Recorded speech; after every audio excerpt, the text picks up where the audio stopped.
Competition ಜಾಸ್ತಿ ಆದ್ರೆ ಯಾರು ಗ್ಲಾಸು? ಇಂಗ್ಲಿಷ್ ಅವ್ರಿಗೆ ತಾನೇ ಲಾಸು. ಕಾಂಪಿಟೇಷನ್ ಇಲ್ಲ ಅಂದ್ರೆ ಇಂಗ್ಲಿಷ್ ಅವ್ರಿಗೆ ತಾನೇ ಲಾಭ. ನೆಕ್ಸ್ಟ್ ಅದೇ ಕೇಳಿಸ್ತಾ ಇರುತ್ತಲ್ಲ ಶಬ್ದ, ಮಿರ್ ಕ್ವಾಸಿಮ್ ಜೈ ಹೋ ಅಂತ ಕೇಳಿಸ್ತಾ ಇರುತ್ತಲ್ವಾ. ಬೆಂಗಾಲಲ್ಲಿ ಏನೇ ನಡೆದ್ರು ಎಲ್ಲ ಫ್ರೀ. ಯಾರು ಏನು ₹1 ಪೇ ಮಾಡಬೇಡಿ, ಏನು ಪೇ ಮಾಡಬೇಡಿ, ಎಲ್ಲ ಫ್ರೀ ಅಂತ ಹೇಳ್ಬಿಟ್ಟು ಡಿಕ್ಲೇರ್ ಮಾಡ್ಬಿಡ್ತಾನೆ. ಆತ್ಮೀಯ ವಿದ್ಯಾರ್ಥಿಗಳೇ, welcome to the advent of Europeans India chapter. ನಾವು ಲಾಸ್ಟ್ ಕ್ಲಾಸ್ ಅಲ್ಲಿ ಬ್ಯಾಟಲ್ ಆಫ್ ಪ್ಲಾಸಿ ಮತ್ತೆ 3 ಕಾರ್ನೆಟಿಕ್ ವರ್ಡ್ಸ್ ಬಗ್ಗೆ ನಾವು ಓದಿದ್ದೀವಿ. ಪೂರ್ತಿ ಒಂದೊಂದು ಲೈನ್ ಎಕ್ಸ್ಪ್ಲೇನ್ ಮಾಡಿದ್ದೀನಿ. ಯಾರು ನೋಡಿಲ್ಲ ಅದೊಂದ್ಸಲ ನೋಡ್ಕೊಂಡ್ ಬಂದ್ಬಿಡಿ. ಈಗ ಬ್ಯಾಟಲ್ ಆಫ್ ಬಾಕ್ಸರ್ ಒಂದೊಂದು ಲೈನು ಕ್ಲೀನ್ ಆಗಿ ಎಕ್ಸ್ಪ್ಲೇನ್ ಮಾಡ್ತೀನಿ, ಕನ್ನಡದಲ್ಲೇ ಎಕ್ಸ್ಪ್ಲೇನ್ ಮಾಡ್ತೀನಿ. ಎಲ್ಲರ ಹತ್ರ ಟೆಕ್ಸ್ಟ್ ಬುಕ್ ಇರಬೇಕು. ಡೌಟ್ ಬಂದ್ರೆ ಕಮೆಂಟ್ ಸೆಕ್ಷನ್ ಅಲ್ಲಿ ಹಾಕಿ, ನಾನು ರಿಪ್ಲೈ ಮಾಡ್ತೀನಿ. ಓಕೆ, ಸ್ಟಾರ್ಟ್ ಮಾಡೋಣ. ಟೆಕ್ಸ್ಟ್ ಬುಕ್ ಏನಾದ್ರು ಪಾಯಿಂಟ್ ನೋಟ್ ಡೌನ್ ಮಾಡಂಗಿದ್ರೆ ಮಾಡ್ಕೊಳ್ಳಿ. ಸರಿ, battle of Buxar 1764. Mir Qasim was an efficient administrator. Mir Qasim ಯಾರು? ಮಿರ್ ಕ್ವಾಸಿಮ್ ಬ್ಯಾಟಲ್ ಆಫ್ ಪ್ಲಾಸಿಯಲ್ಲಿ ಓದಿದ್ವಿ ನಾವು. ಮೀರ್ ಜಫಾರ್ ಅವ್ರು ಹಳೆಯ ಇರ್ತಾನಲ್ವ, ಅವರೇ ಮಿರ್ ಕ್ವಾಸಿಮ್ ಅಂತ ಹೇಳ್ತಾರೆ. ಮಿರ್ ಜಫಾರ್ ರಾಜ ಆಗೋಕೆ ಯೋಗ್ಯತೆ ಇಲ್ಲ ಅಂತ ಓಡಿಸ್ಬಿಟ್ಟು ಮಿರ್ ಕ್ವಾಸಿಮ್ ನ ರಾಜ ಮಾಡಿರ್ತಾರೆ ಅಂತ ಹೇಳ್ತಾರೆ. Mir Qasim as an efficient administrator. Administrator ಅಂದ್ರೆ ಚೆನ್ನಾಗಿ ಆಳ್ತಿದ್ದ ಮಿರ್ ಕ್ವಾಸಿಮ್ ಅಂತ ಹೇಳ್ತಾರೆ. In the beginning he remained loyal to the company. Starting ಅಲ್ಲಿ ಕಂಪನಿಗೆ ಲಾಯಲ್ ಆಗಿದ್ದ. ಲಾಯಲ್ ಆಗಿದ್ರೆ ಹಾನೆಸ್ಟಿ ಆಗಿದ್ದ. ಅಂದ್ರೆ ಕಂಪನಿ ಅವರು ನನ್ನ ರಾಜ ಮಾಡೋರಲ್ಲ, ನಾನು ಅವ್ರಿಗೆ ಅವ್ರು ಹೇಳಂಗೆ ಕೇಳಬೇಕು ಹಂಗಿದ್ದ. ನೆಕ್ಸ್ಟ್ ಏನಾಗುತ್ತಂದ್ರೆ ಈ pay £2 lakh to the company ಅಂತ ಹೇಳ್ತಾರೆ. £2 lakh ಕಂಪನಿಗೆ ಪೇ ಮಾಡ್ತಾರೆ ಅಂತ ಹೇಳ್ತಾರೆ. And gave away free places to it. ಸ್ವಲ್ಪ ಪ್ಲೇಸಸ್ ಕೊಡ್ತಾನೆ ಕಂಪನಿಗೆ, £2 lakh ಕೊಡ್ತಾನೆ, ಲಾಯಲ್ ಆಗಿರ್ತಾನೆ ಅಂತ ಹೇಳ್ತಾರೆ. Shortly afterwards he declared himself as an independent king ಅಂತ ಹೇಳ್ತಾರೆ. ಸ್ವಲ್ಪ ದಿನ ತಿಂಗಳು ಏನಾದ್ರು ಸ್ವಲ್ಪ ದಿನ ಆದ್ಮೇಲೆ ಏನಾಗುತ್ತೆ, ಅವನ್ಗೆ ಎಲ್ಲಾ ಕಡೆನೂ ಅಂದ್ರೆ ರಾಜ ಆದ್ಮೇಲೆ ಏನೋ ಒಂಥರ ಹೆಮ್ಮೆ ಬರುತ್ತಲ್ವಾ, ಅಹಂಕಾರ ಒಬ್ರೊಬ್ರಿಗೆ ಬರುತ್ತೆ, ಒಬ್ರೊಬ್ರಿಗೆ ಬರಲ್ಲ. ಹೆಮ್ಮೆ ಬರುತ್ತಲ್ವಾ, ಈ ರಾಜ ಆಗಿದ್ದೀನಲ್ವಾ, ನಾನು ಯಾಕೆ ಬ್ರಿಟಿಷ್ ಅವ್ರನ್ನ ಕೇಳ್ಬೇಕು, ಏನಿದ್ರೆ ಅವ್ರನ್ನ ಯಾಕೆ ಕೇಳ್ಬೇಕು, ನಾನೇ ರಾಜ ಅಲ್ವಾ ಅಂತ ಏನ್ ಮಾಡ್ತಾನೆ, ಅವನು ಇಂಡಿಪೆಂಡೆಂಟ್ ಕಿಂಗ್ ಆಗಿ ಡಿಕ್ಲೇರ್ ಮಾಡ್ಕೊಂತಾನೆ. ಅವನೇ ಡಿಕ್ಲೇರ್ ಮಾಡ್ಕೊಂತಾನೆ, ನಾನೇ ರಾಜ, ಇಂಡಿಪೆಂಡೆಂಟ್ ಕಿಂಗ್ ಅಂತ ಡಿಕ್ಲೇರ್ ಮಾಡ್ಕೊಂಡ್ಬಿಡ್ತಾನೆ. ನಾನು ಯಾರ ಕೆಳಗಡೆನೂ ಇಲ್ಲ ಅಂತ ಡಿಕ್ಲೇರ್ ಮಾಡ್ಕೊಂತಾರೆ. ಅರ್ಥ ಆಯ್ತಾ? ಅದೇ ಕೇಳಿಸ್ತಾ ಇರುತ್ತಲ್ಲ ಶಬ್ದ, ಮಿರ್ ಕ್ವಾಸಿಮ್ ಜೈ ಹೋ ಅಂತ ಕೇಳಿಸ್ತಾ ಇರುತ್ತಲ್ವಾ. Next, after verifying the misuse of dastaks he declared all business was duty free in Bengal ಅಂತ ಹೇಳ್ತಾರೆ. ದಸ್ತಕ್ಸ್ ಪೂರ್ತಿ ಬ್ಯಾಟಲ್ ಆಫ್ ಪ್ಲಾಸಿ ನಡೆದಿದೆ. ಬ್ಯಾಟಲ್ ಆಫ್ ಪ್ಲಾಸಿ ಮತ್ತೆ ಬಕ್ಸರ್ ನಡೆದಿದೆ ಆ ಕಾರಣದಿಂದಾನೆ. ಇವಾಗ ಅಲಿವರ್ದಿ ಖಾನು ಮತ್ತೆ ಸಿರಾಜುದ್ದೌಲಾ ಇಬ್ರು ಅಪೋಸ್ ಮಾಡಕ್ ಟ್ರೈ ಮಾಡಿದ್ರು, ಆದ್ರೆ ತಡೆಯಕ್ ಆಗಿಲ್ಲ. ಯಾಕಂದ್ರೆ ಫ್ರೀ ಆಗಿ ಸಿಗ್ತಿದೆ ಅಲ್ವಾ, ಅದಕ್ಕೆ ಅವ್ರು ಏನ್ ಮಾಡ್ತಾನೆ, ಇವ್ರು ಮಿರ್ ಕ್ವಾಸಿಮ್ ತಲೆ ಉಪಯೋಗಿಸ್ತಾನೆ. ಇವಾಗ ನಾನು ಏನಾದ್ರು ದಸ್ತಕ್ಸ್ ಯೂಸ್ ಮಾಡೋದು ಬೇಡ, ಯಾಕಂದ್ರೆ ಬೆಂಗಾಲ್ಗೆ ತುಂಬಾ ಲಾಸ್ ಆಗ್ತಿದೆ ಅಂತ ಏನಾದ್ರು ಹೇಳ್ಬಿಟ್ರೆ ಬ್ರಿಟಿಷ್ ಅವ್ರು ಸುಮ್ಮನೆ ಇರ್ತಾರ, ಇವನು ಬೇಡ ಅಂತ ಇವನು ತೆಗ್ದಾಕ್ಬಿಡ್ತಾರೆ ಅಂತ ಯೋಚನೆ ಮಾಡ್ಕೊಂಡು ಏನ್ ಮಾಡ್ತಾನೆ ಮಿರ್ ಕ್ವಾಸಿಮ್, ಏನ್ ಮಾಡ್ತಾನೆ ನೋಡಿ ನೆಕ್ಸ್ಟ್ ಪಾಯಿಂಟ್ ಅಲ್ಲಿ. After verifying the misuse of dastak he declared all business was duty free in Bengal. ಇವಾಗ ದಸ್ತಕ್ಸ್ ಹೆಂಗೋ ಫ್ರೀ ಆಗಿದೆ ಅಲ್ವಾ, ಈ ಬೆಂಗಾಲಲ್ಲಿ ಏನೇ ನಡೆದ್ರು ಎಲ್ಲ ಫ್ರೀ. ಯಾರು ಏನು ₹1 ಪೇ ಮಾಡಬೇಡಿ, ಏನು ಪೇ ಮಾಡಬೇಡಿ, ಎಲ್ಲ ಫ್ರೀ ಅಂತ ಹೇಳ್ಬಿಟ್ಟು ಡಿಕ್ಲೇರ್ ಮಾಡ್ಬಿಡ್ತಾನೆ. ಇದರಿಂದ ಬ್ರಿಟಿಷ್ ಅವ್ರಿಗೆ ಹೆಂಗ್ ಲಾಸ್ ಅಂತ ಹೇಳ್ತೀನಿ ನೋಡಿ. Indians ಕಾಂಪಿಟೆಡ್ against the British in all spears of business. ನೋಡಿ, ಏನಾದ್ರು ಬಿಸ್ನೆಸ್ ಮಾಡ್ಬೇಕಾ, ಕಾಸು ಇರ್ತಾನೆ ಬಿಸ್ನೆಸ್ ಮಾಡಕ್ಕಾಗೋದು.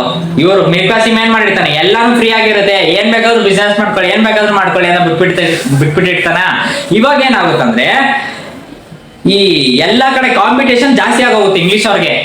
ಯಾಕೆ, ಈ ಎಲ್ಲ ಫ್ರೀ ಆಗಿ ಬಿಟ್ಬಿಡೋಣಲ್ವಾ. ಇವಾಗ ಕಾಂಪಿಟೇಷನ್ ಜಾಸ್ತಿ ಆದ್ರೆ ಯಾರು ಗ್ಲಾಸು? ಇಂಗ್ಲಿಷ್ ಅವ್ರಿಗೆ ತಾನೇ ಲಾಸು. ಕಾಂಪಿಟೇಷನ್ ಇಲ್ಲ ಅಂದ್ರೆ ಇಂಗ್ಲಿಷ್ ಅವ್ರಿಗೆ ತಾನೇ ಲಾಭ. Next, Indians competed against the British in all spheres of business. As a result, the British trade suffered considerably ಅಂತ ಹೇಳ್ತಾರೆ. ಅವ್ರ ಟ್ರೇಡ್ ಇರುತ್ತೆ ನೋಡಿ, ಅದು ಒಂಚೂರು ಲಾಸ್ ಆಗುತ್ತೆ ಅಂತ ಹೇಳ್ತಾರೆ. This was enough for the British to oppose the Nawab. ಇವಾಗ ಏನ್ ಮಾಡ್ತಾರೆ ಬ್ರಿಟಿಷ್ ಅವರು, ಈ ನವಾಬ್ ಅಂದ್ರೆ ಮಿರ್ ಕ್ವಾಸಿಮ್ ನ ಅಪೋಸ್ ಮಾಡ್ತಾರೆ, ಅವ್ನು ಬೇಡ ಅಂತ ಅನ್ಕೊಂತಿರ್ತಾರೆ. They brought in Mir Jafar again and dethrone Mir Qasim ಅಂತ ಹೇಳ್ತಾರೆ. ಅಂದ್ರೆ ಮಿರ್ ಕ್ವಾಸಿಮೇ ಪರವಾಗಿರ್ಲಿಲ್ಲಪ್ಪ, ನಾವ್ ಹೆಂಗ್ ಹೇಳ್ತಿದ್ನೋ ಹಂಗ್ ಕೇಳ್ಕೊಂಡಿದ್ದ. ಈಗ ಮಿರ್ ಜಫಾರೇ ಪರವಾಗಿರ್ಲಿಲ್ಲಪ್ಪ, ಈಗ ನಾವ್ ಹೆಂಗ್ ಹೇಳ್ತಿದ್ವಿ ಅವ್ನು ಕೇಳ್ಕೊಂಡಿದ್ದ. ಇವಾಗ ಮಿರ್ ಕ್ವಾಸಿಮ್ ಅವ್ನ ಅಡಿಯ ಬಂದ್ಬಿಟ್ಟು ನಮ್ ತಲೆ ತಿಂತಾವ್ ನೋಡು, ಪೂರ್ತಿ ಎಲ್ಲ ಫ್ರೀ ಆಗಿ ಬಿಟ್ಬಿಡೋದಂತೆ, ನಮ್ಗೆ ಕಾಂಪಿಟೇಷನ್ ಜಾಸ್ತಿ ಆಗೋದಂತೆ, ಹಂಗೆಲ್ಲ ಮಾಡ್ತಾನೆ. ಸ್ಟಾರ್ಟಿಂಗ್ ಚೆನ್ನಾಗಿದ್ದ ಮಿರ್ ಕ್ವಾಸಿಮ್, ಏನೋ ಲಾಯಲ್ ಆಗಿದ್ದ. ಈಗ ಏನಾಯ್ತು, ಕಿರೀಟ ಬಂದ್ಬಿಟ್ಟಿದೆ ಅಂತ ಅನ್ಕೊಂಡು ಏನ್ ಮಾಡ್ತಾರೆ ಬ್ರಿಟಿಷ್ ಅವರು, ಮಿರ್ ಜಫಾರ್ನ ಮತ್ತೆ ತಗೊಂಡ್ಬರ್ತಾರೆ. ಅಂದ್ರೆ ನೀನೇ ಇರಪ್ಪ ರಾಜವಾಗಿ, ಯಾರು ಬೇಡ ಅಂತ ಹೇಳ್ಬಿಟ್ಟು ಮೀರ್ ಕಾಸಿಂನ ಮತ್ತೆ ಇಳಿಸ್ಬಿಡ್ತಾರೆ. ಆದ್ರೆ ಮೀರ್ ಕಾಸಿಂ ಸುಮ್ನೆ ಇರ್ತಾನ, ನೋಡಿ ಏನ್ ಮಾಡ್ತಾನಂತ. As Mir Qasim knew the cunningness of the British. ಕನ್ನಿಂಗ್ನೆಸ್ ಅಂದ್ರೆ ಏನೋ ಮೋಸ, ಓಕೆನಾ. ಮೀರ್ ಕಾಸಿಂ ಎಷ್ಟು ವರ್ಷದಿಂದ ಇರ್ತಾನೆ, ಮೀರ್ ಕಾಸಿಂ ಬ್ರಿಟಿಷ್ ಅವ್ರನ್ನ ನೋಡ್ತಿರ್ತಾನೆ. ಬ್ರಿಟಿಷ್ ಅವ್ರು ಎಂತವ್ರಂತ ಅವ್ನ್ ಗೊತ್ತಿರಲ್ವಾ. ಈಗ ಮಿರ್ ಜಫಾರ್ ಅಂದ್ರೆ ಮಿರ್ ಜಫಾರೇ ಯೋಗ್ಯತೆ, ರಾಜ ಆಗಕ್ ಯೋಗ್ಯತೆ ಇಲ್ಲ ಅಂತ ಇಳಿಸ್ಬಿಟ್ಟವ್ರೆ. ಮತ್ತೆ ಸಿರಾಜುದ್ದೌಲಾನ ಬೆನ್ನಿಂದ ಕಟ್ಟಪತ್ರ ಚುಚ್ಬಿಟ್ಟವ್ರೆ. ಅಂದ್ರೆ ಹಂಗ್ ಮಾಡಿನೇ ಅದೆಲ್ಲ ನೋಡಿರ್ತಾನಲ್ವಾ. ಮೀರ್ ಕಾಸಿಮು ಮೊದ್ಲೇ ಅಲರ್ಟ್ ಆಗ್ಬಿಟ್ಟಿರ್ತಾನೆ. ಈ went for an organised war against same ಅಂತ ಹೇಳ್ತಾರೆ. ಅವ್ನಿಗೆ ಹೆಂಗೋ ಗೊತ್ತಿರತ್ತೆ ಬ್ರಿಟಿಷ್ ಅವ್ರು ಮೋಸ ಮಾಡ್ತಾರಂತ, ಅದಕ್ಕೆ ಅವ್ನು ಏನ್ ಮಾಡ್ತಾನೆ, ವಾರ್ ಮಾಡಕ್ ಹೋಗ್ತಾನೆ ಅಂತ ಹೇಳ್ತಾರೆ. ಯಾರ ಜೊತೆ? He was supported by Indian merchants and artisans. Indian merchants ಕರ್ಕೊಂಡು ಹೋಗ್ತಾನೆ, ಆರ್ಟಿಷಿಯನ್ಸ್ ಅನ್ನ ಕರ್ಕೊಂಡು ಹೋಗ್ತಾನೆ.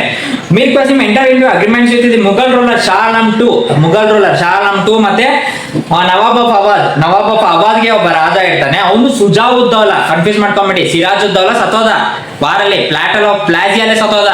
ಇವಾಗ ಇವನ್ ಬರ್ತಿರೋದು ಸುಜಾವುದ್ದೌಲಾ, ಓಕೆನಾ.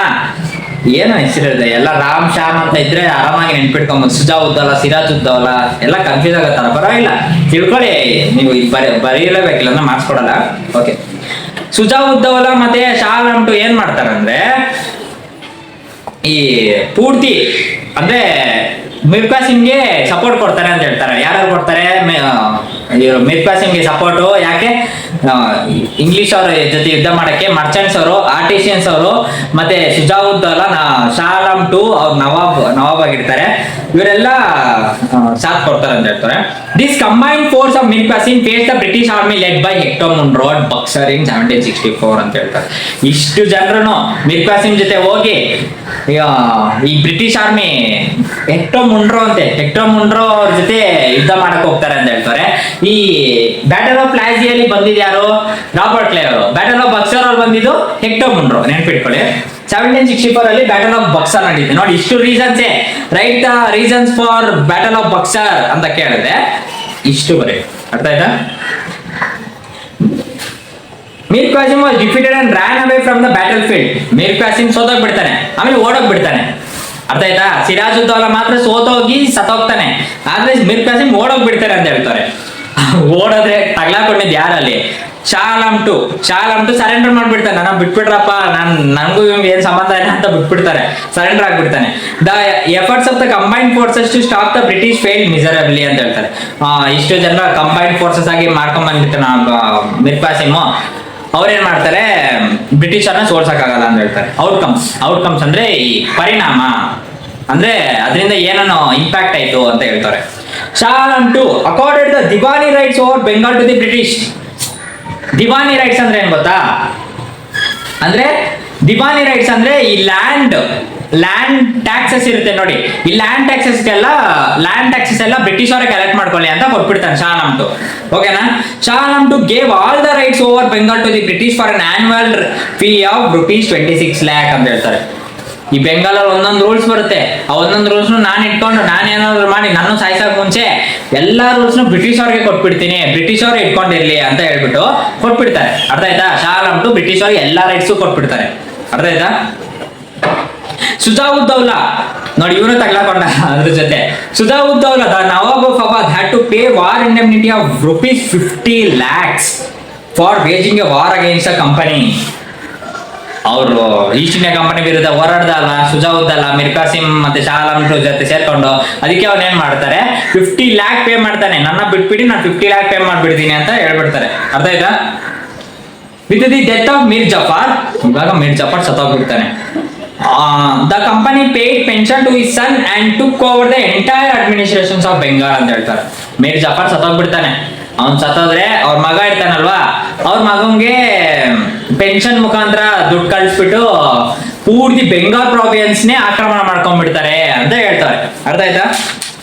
The Battle of Buxar made the British and real holders of power over Bihar, Bengal and Odisha province. ನೋಡಿ ಮೊದಲೇ ಸದರ್ನ್ ರೀಜನ್ ಕಾರ್ನಾಟಿಕ್ ವಾರ್ಸ್ ಮುಖಾಂತರ ಸದರ್ನ್ ಇಂಡಿಯಾನ ಪೂರ್ತಿ ಆಕ್ರಮಣ ಮಾಡ್ಕೊಂಡ್ಬಿಟ್ಟಿದ್ರು ಬ್ರಿಟಿಷ್. ಈಗ ನಾರ್ದರ್ನ್ ರೀಜನ್ ಅಲ್ಲಿ ಪೂರ್ತಿ ಬೆಂಗಾಲ್ ಅದೆಲ್ಲ ಆಕ್ರಮಣ ಮಾಡ್ಕೊಂಡು ಬೆಂಗಾಲ್, ಬಿಹಾರ್, ಒಡಿಶಾ ಪ್ರಾವಿನ್ಸ್ ನೆಲ್ಲ ಆಕ್ರಮಣ ಮಾಡ್ಕೊಂಡು ಆಳ್ವಿಕೆ ಸ್ಟಾರ್ಟ್ ಮಾಡ್ತಾರೆ ಅಂತ ಹೇಳ್ತಾರೆ. ಇನ್ 1765 ಇದು ಈ ಪಾಯಿಂಟ್ ಇಂಪಾರ್ಟೆಂಟ್ ನೋಡಿ. ವಾಟ್ ಈಸ್ ಡ್ಯುಯಲ್ ಗವರ್ನಮೆಂಟ್ ಅಂತ ಕೇಳಿದ್ರೆ ಏನಂತ ಬರೀಬೇಕು ಗೊತ್ತಾ? ಇನ್ 1765 ಈ ಇಯರ್ ಮೆನ್ಷನ್ ಮಾಡಬೇಕು. ಮೆನ್ಷನ್ ಮಾಡಿದ್ರೆ ಮಾರ್ಕ್ಸ್ ಕೊಡೋರಿಗೆ ಅಟ್ರಾಕ್ಟ್ ಆಗುತ್ತೆ, ಅಂದ್ರೆ ಕೊಡ್ಬೇಕು ಅಂತ ಅನ್ಸುತ್ತೆ. Robert Clive brought in dual government in Bengal dual government ಅಂತ ಹೇಳ್ತಾರೆ. As per this the British had the rights to collect land tax where the Nawab had power over administration issues like justice and others ಅಂತ ಹೇಳ್ತಾರೆ. ನೋಡಿ ಈ ತರ question ಬಂದ್ ಅನ್ಕೊಳ್ಳಿ, define dual government ಅಂತ ಕ್ವಶನ್ ಬಂದ್ರೆ ನೀವೇನಂತ ಬರೀಬೇಕು? 1765 ಅಲ್ಲಿ ರಾಬರ್ಟ್ ಕ್ಲೈವ್ ಏನ್ ಮಾಡ್ತಾನಂದ್ರೆ ಡ್ಯುಯಲ್ ಗವರ್ನಮೆಂಟ್ ನ ಇಂಪ್ಲಿಮೆಂಟ್ ಮಾಡ್ತಾನೆ. ಆ ಪಾಯಿಂಟ್ ಫಸ್ಟ್ ಪಾಯಿಂಟ್ ಬರೀರಿ. ಸೆಕೆಂಡ್ ಪಾಯಿಂಟ್ ಅಲ್ಲಿ ಏನ್ ಬರೀತೀರಾ ಅಂದ್ರೆ as per this dual government ಅಂದ್ರೆ ಆಸ್ ಪರ್ ದಿಸ್ ಅದ್ ಏನ್ ಸ್ಟೇಟ್ ಮಾಡುತ್ತಂದ್ರೆ ಈ ಲ್ಯಾಂಡ್ ಟ್ಯಾಕ್ಸಸ್ ಏನೇನಿರುತ್ತೆ ಅದೆಲ್ಲ ಬ್ರಿಟಿಷ್ ಅವ್ರು ಕಲೆಕ್ಟ್ ಮಾಡಬೇಕು. ವೆರಾಸ್ ಈ ಪ್ರಾಪರ್ಟಿ ಡಿಸ್ಪ್ಯೂಟು ಮತ್ತೆ ಏನಾದ್ರು ಈ ಜಗಳ ಆಗುತ್ತೆ ನೋಡಿ, ಇಬ್ರು ಮಧ್ಯೆ ಜಗಳ ಆಗಿ ಕಂಟ್ರೋಲ್ ಮಾಡೋದು, ಅದನ್ನೆಲ್ಲ ರಾಜಕ್ಕೆ ಕೊಟ್ಬಿಡಿ, ರಾಜಕ್ಕೆ ಒಪ್ಪಿಸ್ಬಿಡಿ ಅಂತ ಹೇಳ್ಬಿಡ್ತಾರೆ. ಅರ್ಥ ಆಯ್ತಾ? ಅದನ್ನೇ ಡ್ಯುಯಲ್ ಗವರ್ನಮೆಂಟ್ ಅಂತ ಹೇಳ್ತಾರೆ. As per the British had the right to collect land tax. British ಅವ್ರಿಗೆ ಲ್ಯಾಂಡ್ ಟ್ಯಾಕ್ಸ್ ಕಲೆಕ್ಟ್ ಮಾಡೋ ರೈಟ್ ಇತ್ತು. ನವಾಬ್ ಅವ್ರಿಗೆ ಅಡ್ಮಿನಿಸ್ಟ್ರೇಟಿವ್ ಇಶ್ಯೂಸ್ ಅಂದ್ರೆ ಈ ನ್ಯಾಯ ಕೊಡ್ಸೋದು ಮತ್ತೆ ಆತರ ಅದು ರಾಜ ಅವ್ರಿಗೆ ಆ ಪ್ರದೇಶ ರಾಜ ಹೇಳ್ತಾರೋ ಅವ್ರಿಗೆ ಬಿಟ್ಟಿದ್ದು ಅಂತ ಹೇಳ್ತಾರೆ. In this way the British gain political control over India to protect their business interest ಅಂತ ಹೇಳ್ತಾರೆ. ಅರ್ಥ ಆಯ್ತಾ? ಪೂರ್ತಿ ಅಡ್ವೆಂಟ್ ಆಫ್ ಯುರೋಪಿಯನ್ಸ್ ಪೂರ್ತಿ ಒಂದೊಂದು ಲೈನ್ ಎಕ್ಸ್ಪ್ಲೇನ್ ಮಾಡಿದ್ದೀನಿ, ಒಂದೊಂದು ಲೈನ್ ಕನ್ನಡದಲ್ಲೇ ಎಕ್ಸ್ಪ್ಲೇನ್ ಮಾಡಿದ್ದೀನಿ, ನಿಮ್ಗೆ ಅರ್ಥ ಆಗೋ ಥರ ಎಕ್ಸ್ಪ್ಲೇನ್ ಮಾಡಿದ್ದೀನಿ. ನಿಮ್ಗೆ ಯಾವ್ದಾದ್ರು ಟಾಪಿಕ್ ಡೌಟ್ ಬಂದ ಒಂದ್ಸಲ ಆ ವಿಡಿಯೋ ನೋಡ್ಬಿಡಿ. ಈ ಡಿಸ್ಕ್ರಿಪ್ಷನ್ ಅಲ್ಲಿ ಅದ್ರ ಪ್ಲೇ ಲಿಸ್ಟ್ ಕೊಟ್ಟಿರ್ತೀನಿ. ಮತ್ತೆ ಈ ವಿಡಿಯೋ ಇಷ್ಟ ಆಗಿದ್ರೆ ಒಂದ್ಸಲ ಲೈಕ್ ಮಾಡ್ಬಿಡಿ. ಇದೇ ತರ ಸೋಷಲ್, ಸೈನ್ಸು, ಮ್ಯಾಥ್ಸು ಇದೆಲ್ಲ ಕಂಪ್ಲೀಟ್ ಮಾಡ್ಕೊಂಡು ಕೊಡ್ತಿರ್ತೀನಿ ಕ್ಲೀನಾಗಿ. ನಿಮ್ಗೆ ಅರ್ಥ ಆಗೋ ಲ್ಯಾಂಗ್ವೇಜ್ ಅಲ್ಲಿ ಕ್ಲೀನಾಗಿ ಎಕ್ಸ್ಪ್ಲೇನ್ ಮಾಡಿ ಕಂಪ್ಲೀಟ್ ಮಾಡ್ಕೊಂಡು ಕೊಡ್ತೀನಿ. ನೀವೇನೂ ಇಲ್ಲ, ಒಂದು ಸಬ್ಸ್ಕ್ರೈಬ್ ಬಟನ್ ಹೊತ್ಬಿಟ್ಟು ಫಾಲೋ ಮಾಡ್ಕೊಂಡಿರಿ. ಯಾಕಂದ್ರೆ ನಾನು ಯಾವುದೇ ವಿಡಿಯೋ ಅಪ್ಲೋಡ್ ಮಾಡಿದ್ರು ನಿಮಗೆ ತಲುಪಬೇಕಲ್ವಾ? ಓಕೆ, ಟೆನ್ಷನ್ ಪೂರ್ತಿ ಜೊತೆಲಿ ಇರ್ತೀನಿ. Thank you.